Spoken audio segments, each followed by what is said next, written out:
Les Noirs ne vivent pas et resteront toujours nos esclaves. Pour ceux d'entre vous qui l'ont écouté, c'est le titre de l'article que Daily avait lu un matin sur les ondes d'une station de radio de New York. Pour ceux d'entre vous qui ne l'ont pas écouté, cet article malheureusement dépeint une certaine réalité. Une lettre assez assommante écrite par un caucasien, c'est-à-dire un blanc. Les Noirs ne vivent pas et resteront toujours nos esclaves. Nous pouvons encore continuer à récolter des profits des Noirs sans effort physique de notre part. Regardez les méthodes actuelles de maintien dans l'esclavage qu'ils s'imposent eux-mêmes: ignorance, avidité et égoïsme. 1. Leur ignorance constitue la première arme de ce maintien en esclavage. Un grand homme une fois déclara: la meilleure façon de cacher quelque chose à un Noir est de la mettre dans un livre. Nous vivons actuellement à l'âge de l'information. Ils ont l'opportunité de lire n'importe quel livre sur quel que soit le sujet en rapport avec leurs efforts de lutte pour la liberté, mais ils refusent de lire. Il y a d'innombrables livres facilement disponibles à Bordé, à Barnes & Noble, à Amazon, comme sont mentionnées les librairies spécialisées pour Noirs, qui fournissent des œuvres de grande valeur susceptibles de leur permettre d'atteindre une certaine équité économique, qui devrait être enfin intégrée à leur lutte, mais peu d'entre eux lisent de façon soutenue. Si jamais ils lisent, ils gardent les informations pour eux-mêmes. Et ensuite ils n'écrivent pas pour leur progéniture. Ceux d'Afrique cachent les recettes de leurs ancêtres à leurs descendants, préférant mourir avec. Les Noirs refusent catégoriquement les religions de leurs propres ancêtres, leurs propres prophètes.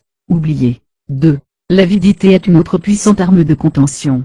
Les Noirs, depuis l'abolition de l'esclavage, ont eu de grandes sommes d'argent à leur disposition. L'an dernier, seulement pour la période des fêtes de Noël et de fin d'année, ils ont dépensé 10 milliards de dollars des 450 milliards de dollars, qui représentaient leur revenu annuel, 2,22%. N'importe qui d'entre nous peut les Noirs utiliser comme un marché cible pour quelle que soit l'entreprise. Ils viendront toujours y consommer. Étant principalement des consommateurs, ils agissent par avidité, poussés par le plaisir et le désir de toujours posséder. Ils veulent toujours en posséder davantage, sans penser le moindre du monde à épargner pour la progéniture, ou à investir pour les générations suivantes.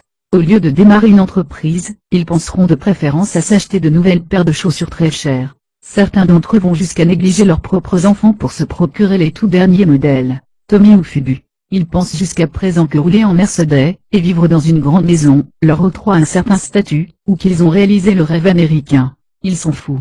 De l'Europe, des USA, d'Afrique, ils sont tous les mêmes. La majorité de leurs frères croupissent encore dans la misère, parce que leur avidité les empêche collectivement de constituer un lobby financier pour une meilleure communauté. Avec l'aide de Black Entertainment, une chaîne de télévision pour Noirs, NDLT, et d'autres médias télévisés du même genre, qui leur apportent des images destructives dans leur propre foyer, nous continuerons à tirer d'immenses profits, comme ceux gagnés par Tommy et Nick. Tommy figé les a même insultés, déclarant qu'il ne voulait pas de leur argent. Voyez cependant combien ils dépensent encore plus, dans ces produits comme jamais ils ne l'ont fait auparavant. Ils continueront de s'exhiber ainsi les uns devant les autres pendant que nous autres, blancs, nous construirons une communauté plus forte à partir des profits que nous réalisons.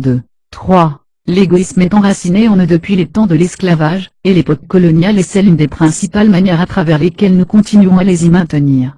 L'un des leurs, Dubois, disait dans un livre, Le 10e des talents, 1-10, qu'il existait une désunion viscérale dans leur culture. Il était précis dans ses déductions qui stipulent qu'il y avait des éléments épars de leur culture qui avaient atteint une certaine forme de succès. Cependant cette partie n'a pas bénéficié de l'amplitude de son œuvre. Ils n'ont pas lu que le 10e des talents se donnait pour mission de leur permettre d'aider les 90% sans talent d'atteindre une meilleure qualité de vie.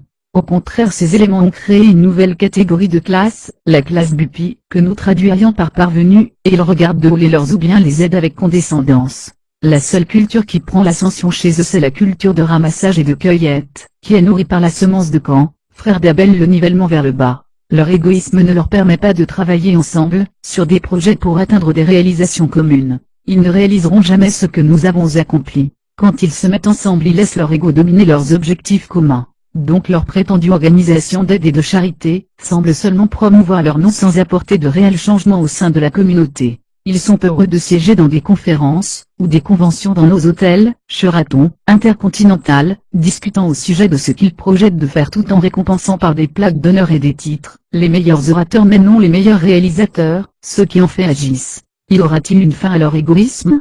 Ils refusent obstinément de se rendre compte qu'une île pourrait accomplir beaucoup plus, TGTEACHH mort, Tim. Ils ne comprennent pas qu'il n'y a pas mieux que des entités individuelles mises ensemble, pour contribuer à une œuvre commune. En réalité, beaucoup de ces bupides parvenus ne se rendent pas compte qu'une seule signature suffit pour qu'ils redeviennent pauvres, et que 2 chèques de paie les séparent de la pauvreté. Ils sont à 2 mois de salaire de la pauvreté. et que tout cela est contrôlé par les plumes des blancs et leurs bureaux. Une simple signature suffit, NDLT, ainsi donc nous continuerons à les maintenir dans cet état. A aussi longtemps qu'ils refuseront de lire et partager l'information, B aussi longtemps qu'ils continueront d'acheter tout ce qu'ils veulent pour satisfaire leur avidité de posséder, C aussi longtemps qu'ils continueront de penser qu'ils aident leur communauté en payant des cotisations à des organisations qui ne font pas plus que tenir d'extravagantes conventions dans nos hôtels en passant. Ne vous inquiétez pas qu'ils puissent lire cet article. Rappelez-vous, ils ne lisent pas. S'ils lisaient ça ne ferait rien, ils sont amnésiques, c'est-à-dire ils oublient vite, pour eux le bourreau et la victime ont la même fosse. D'autre part, je parie qu'ils préféreront garder cet article pour eux après lecture, plutôt que de le partager avec les autres.